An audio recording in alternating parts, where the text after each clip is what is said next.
Aiwa, tinada mberi tida kutika ito.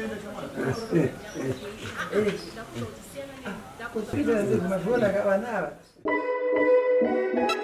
Yeah. 19 again and again. Yeah. Whoa, oh, oh, oh, oh. Whoa, oh, oh, oh, oh. Whoa, oh, oh, oh, oh. 19. Yeah. Wakandidadira ndichirirombe, uchindiseka ndichipa kumombe, ukandidira mvura tiri kutsime, pandaisuva kutaura newe, ndakanga ndozvishora ndichiti pamwe, ndakaremara chiso zvese neomwe, ndichiti komusikisei komandipa ziso rinoona zvisi zvangu asi zvevamwe, waikaroti chose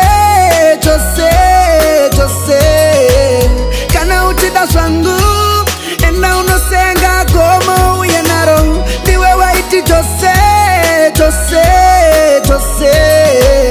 kana uchida zvangu enda unotsvara musasa paruware, uchaziva pawakandibilivhisa ndikati takudanana zvangu zvaita, ukandiseka neshamwari dzako ndakuigira maruva uchiti chose ndaitamba, waiva moyo wangu wawaikika kuita fanika pane chandakatadza, ndipo pakabva shungu dzangu mukusekwa nemukutukwa nhasi wakundidaro, wani waiti chose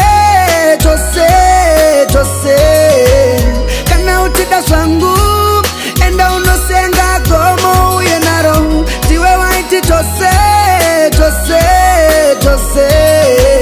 kana uchida zvangu enda unotsvara musasa paruware, ota usasa ndipinzi yefoni handichadane zvako, tawakuda pandiri nanhasi masini handichadane zvako, ndapota usasa ndipinzi yefoni handichadane zvako, tawakuda pandiri nanhasi masini handichadane zvako, wani waiti chose kana uchida zvangu enda unosenga gomo uye naro, ndiwe waiti chose kana uchida zvangu enda unotsvara musasa paruware,